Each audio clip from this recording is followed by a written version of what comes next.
2030년 대한민국에서 고속버스라는 단어가 역사책에나 나오는 낡은 교통수단이 된다면 어떤 일이 벌어질까요? 상상이 아닙니다. 지금 이 순간에도 전국 곳곳에서 버스 노선이 지도에서 지워지고 있거든요. 2026년 현재 지방 곳곳의 노선도는 5년 전보다 30% 이상 사라졌습니다. 이건 단순히 교통수단 하나가 줄어드는 문제가 아니에요. 대한민국 이동권의 양극화가 시작된 겁니다. 철도망이 닿는 사람과 닿지 않는 사람, 자가용이 있는 사람과 없는 사람, 여기서 이미 게임이 갈린 거죠. 오늘은 한때 우리 추억의 상징이었던 고속버스가 왜 사라지고 있는지 그 구조를 파헤쳐 보겠습니다. 1970년대 고속버스는 단순한 이동수단이 아니었습니다.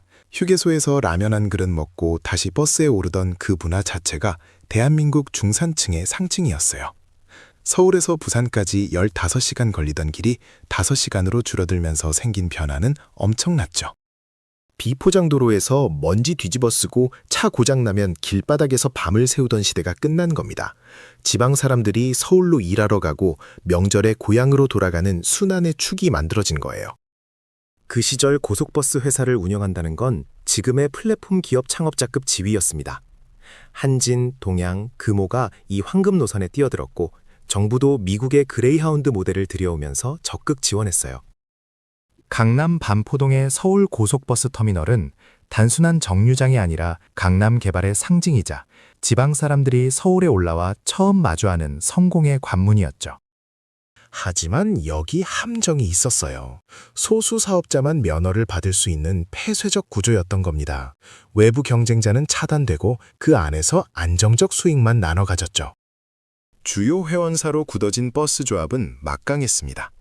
경쟁이 없으니 혁신도 멈췄어요. 승객 서비스 개선도 더디고 노선 효율화도 뒤처졌습니다. 그들은 튼튼한 보호막 안에서 안주했고 그 사이 KTX라는 새로운 플레이어가 등장한 겁니다. 고속버스를 무너뜨린 건 속도가 아니라 가격 구조입니다. 이건 정부 보조금을 받는 대형마트와 맨몸으로 버티는 골목 상권의 대결이나 마찬가지예요. 2026년, 지금도 서울에서 부산 가는 KTX 요금은 5만 원대 후반에 묶여 있습니다. 10년 넘게 거의 안 올랐어요. 이게 어떻게 가능하냐고요? 코레일은 공공기관이잖아요. 수조 원대 부채가 쌓이고 이자 부담이 커져도 절대 망하지 않습니다. 정부가 세금으로 막아주니까요.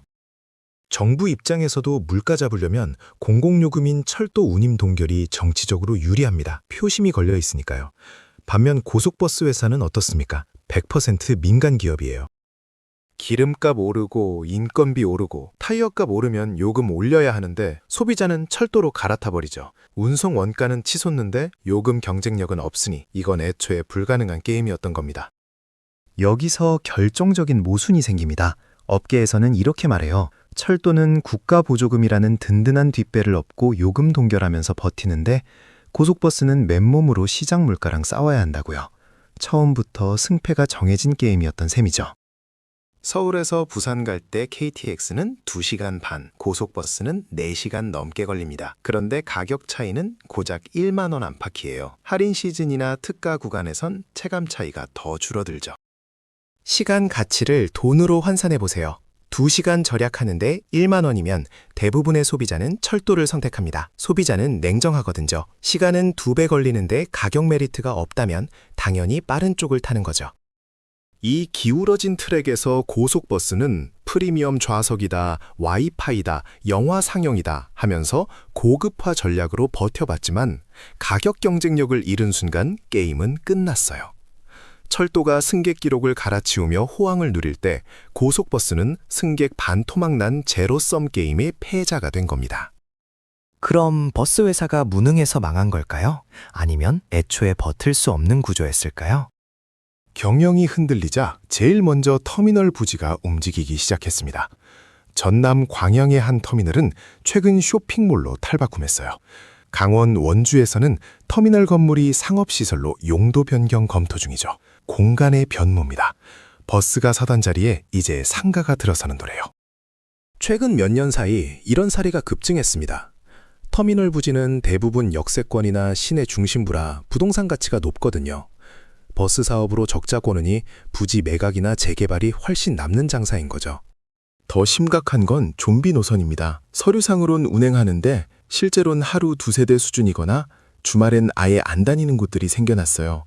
노선 폐지율을 보면 지방 소도시일수록 급격히 높아집니다. 어떤 곳은 매표 수입이 터미널 운영비조차 못 건지는 수준이래요.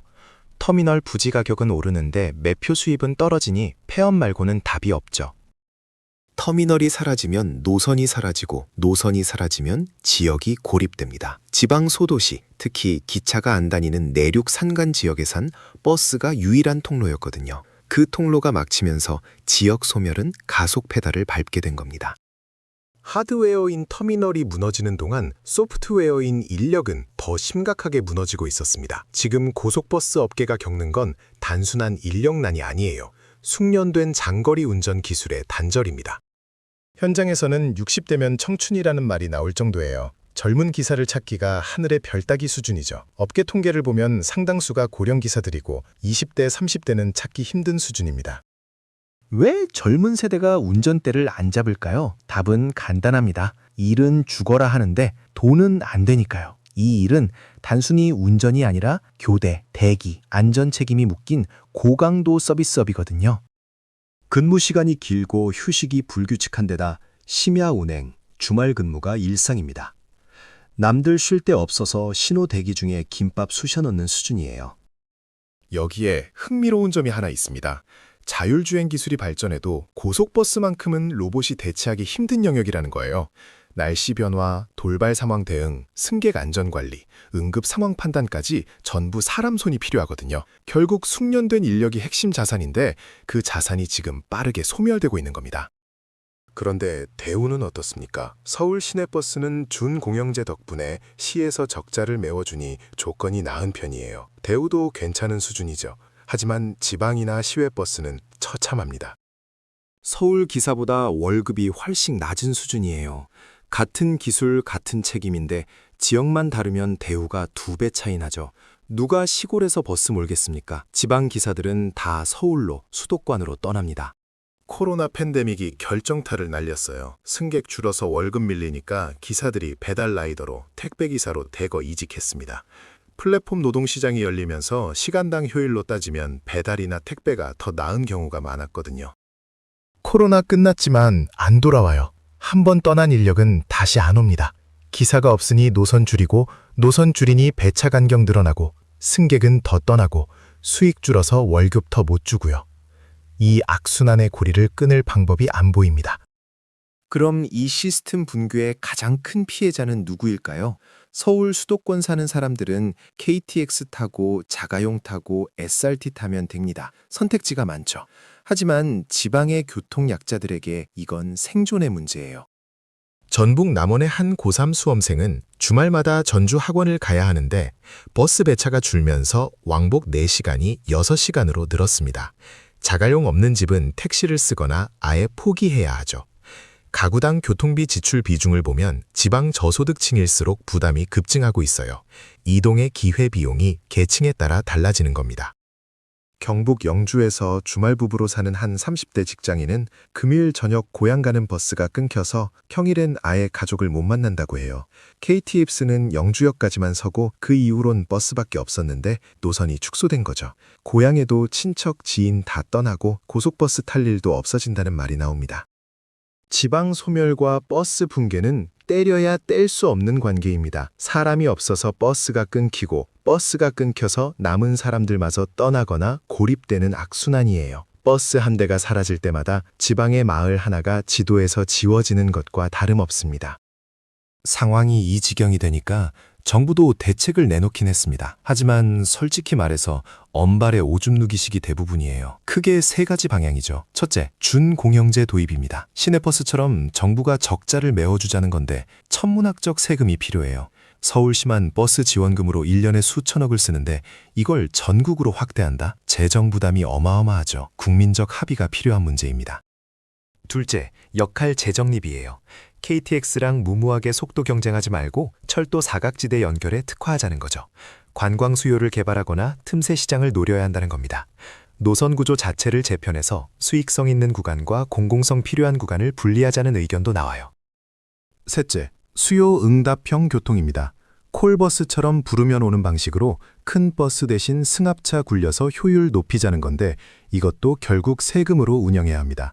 농촌 지역에선 이미 시범 운영 중이지만 근본적인 수익 모델은 아니거든요. 유럽의 경우를 보면 프랑스나 독일은 지방버스를 일찌감치 공공재로 규정하고 국가가 직접 운영하거나 강력한 보조금 체계를 만들었어요. 스웨덴은 이동권을 헌법적 가치로 명시하고 교통 소외 지역에 국가가 책임지는 구조죠. 반면 우리는 여전히 수익성 논리에 갇혀 있습니다. 민간에 맡겨놨다가 망하면 그때 가서 세금 투입할지 말지 고민하는 거예요. 고속버스의 붕괴는 대한민국 지방의 붕괴이자 이동권의 양극화, 그리고 공공성과 시장 논리가 충돌하는 시스템 모순을 적나라하게 보여주는 거울입니다. 1970년 고속도로를 질주하며 대한민국 성장을 이끌었던 그 엔진 소리는 이제 희미해지고 있어요. 한쪽에서는 시대 흐름이니 어쩔 수 없다 하고 다른 쪽에선 국가가 책임져야 한다고 외칩니다. 하지만 분명한 건 지금 이 순간에도 지방의 누군가는 병원 가려고, 학교 가려고, 가족 만나려고 하염없이 오지 않는 버스를 기다리고 있다는 사실입니다. 효율성이라는 잣대 하나만으로 그분들의 발을 묶어버려도 되는 걸까요? 결국 질문은 하나입니다. 이동권을 시장에 맡길 건지, 국가가 보장할 헌법적 가치로 볼 건지. 무엇을 선택하든 비용은 피할 수 없습니다. 다만 그 비용을 누가 어떻게 부담하느냐가 달라질 뿐이죠. 2026년 오늘 고속버스는 갈림길에 서 있습니다. 2030년 역사책 속 교통수단이 될 것인가 아니면 새로운 공공교통 모델로 부활할 것인가 그 답은 지금 우리가 내리는 정책 선택과 사회적 합의에 달려 있을 겁니다. 여러분이 마지막으로 고속버스를 탄 게 언제였는지 한번 떠올려 보세요. 휴게소에서 라면 먹고 좁은 좌석에서 눈 붙이던 그 기억. 어쩌면 그게 정말 마지막이 될지도 모릅니다.